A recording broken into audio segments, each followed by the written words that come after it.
Na verdade está em Atos, tá, irmão? Me perdoe, tá? É porque Atos e Coríntios tem assim uma semelhança muito grande, né? Você que pode me acompanhar na leitura, eu vou ler Atos 18, no seu versículo 1. Depois disso, deixando Atenas, Paulo foi a Corinto. Lá encontrou um judeu chamado Áquila, natural do Ponto, recentemente chegado da Itália, com Priscila, sua mulher, porque o imperador Cláudio havia decretado que todos os judeus deveriam sair de Roma. Paulo aproximou-se deles e, como tinha o mesmo ofício, passou a morar com eles e ali trabalhava. O ofício deles era fazer tendas. E todos os sábados, Paulo falava na sinagoga, persuadindo tanto os judeus como os gregos. Versículo 5. Quando Silas e Timóteo chegaram na Macedônia, Paulo se entregou totalmente à palavra, testemunhando aos judeus que Jesus é o Cristo.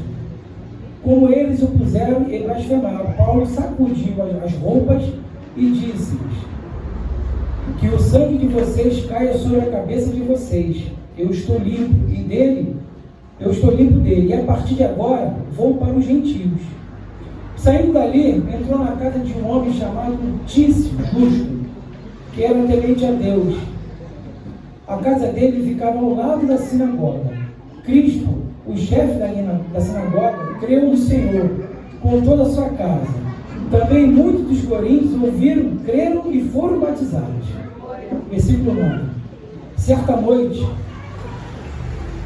Paulo teve uma visão e o Senhor lhe disse: não tenha medo, pelo contrário, fale e não fique calado, porque eu estou com você e ninguém ousará lhe fazer mal, pois eu tenho muito povo nesta cidade.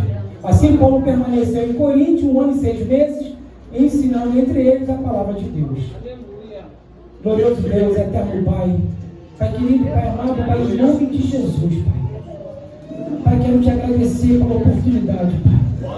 Pai, toma essa igreja em tuas mãos, toma esse banho em tuas mãos, Senhor. Pai, em nome de Jesus, Pai. É que eu te agradeço, Pai. Amém.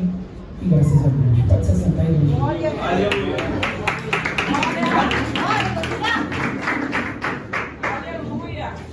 Irmãos, essa passagem é uma passagem bem conhecida, onde que essa igreja ela ia se formando. E Atos vai ser dividido em duas partes, irmãos. Vai ser dividido no trabalho de Pedro e outro no trabalho de Paulo. Paulo, que todos nós sabemos, ele era um dos maiores perseguidores da igreja, no seu princípio de igreja, no seu princípio de ministério. E esse homem, ele tem um encontro com Jesus Cristo. Indo em direção a Damasco, ele tem um encontro com o Senhor, o Espírito Santo de Deus. Se eu não me engano, no capítulo 15, no versículo 9 de Atos. E esse homem, ele é convertido. Esse homem, ele é levantado para proclamar o Evangelho de Jesus Cristo.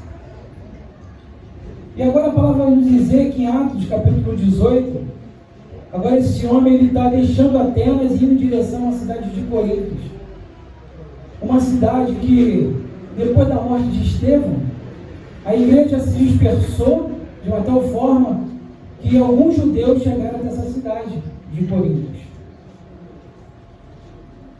E Paulo agora está dentro de Corinto, uma cidade que ela tinha 2 portos, onde que ela recebia muitos povos de outras origens, de outros lugares. Era uma cidade totalmente idólatra, onde tinha altares. Era uma cidade muito corrompida. Roma, quando toma, porque nesse momento Roma era responsável pela cidade de Corinto. Ela reforma aquela cidade após a sua queda, vamos dizer assim, a sua tomada, porque ali ela coloca um imperador, um homem, um governador, esse chamado Gaio.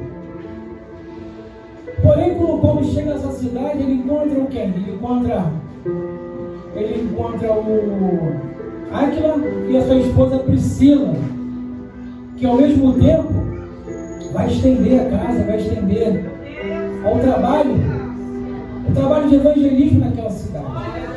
Mas o que me chama a atenção, irmãos, é quando no versículo 9, quando Deus faz uma visita do Espírito Santo de Deus, que está escrito: certa noite Paulo teve uma visão. E o que o Senhor lhe disse: não tenha medo, pelo contrário, fale e não fique calado. Irmãos, estamos diante hoje de um culto de libertação. Você pode pensar assim: essa palavra não tem nada a ver com libertação. Mas eu digo a vocês, do fundo do meu coração, tem tudo a ver, irmãos. Porque Deus conta comigo e com você nesta noite.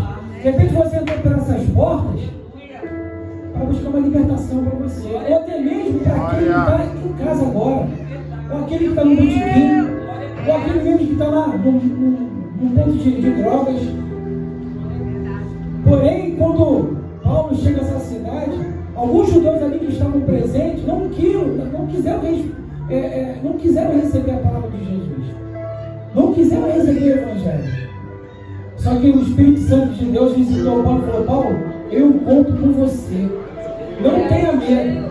Então eu digo esta noite a você, amado irmãos, não tenha medo. Não tenha medo de proclamar esse Evangelho. Porque da mesma forma que esse Evangelho nos alcançou pela misericórdia de Deus, não pense em você que nos nossos, ou um filho, ou um neto, a esposa, o esposo, o irmão, que Deus, ele desistiu, ele não desistiu. Não desistiu. Então às vezes você entrou por essas portas desanimado, até de não querer mais falar da palavra para aquele que não quer ouvir. Aquele que verdadeiramente está precisando de uma libertação. E você hoje está numa campanha.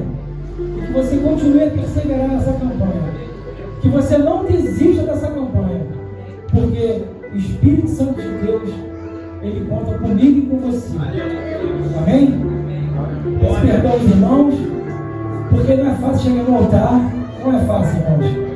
Mas pela misericórdia do Senhor, a gente vai avançando. Em nome de Jesus. Amém? Muito obrigado pela oportunidade, pastor.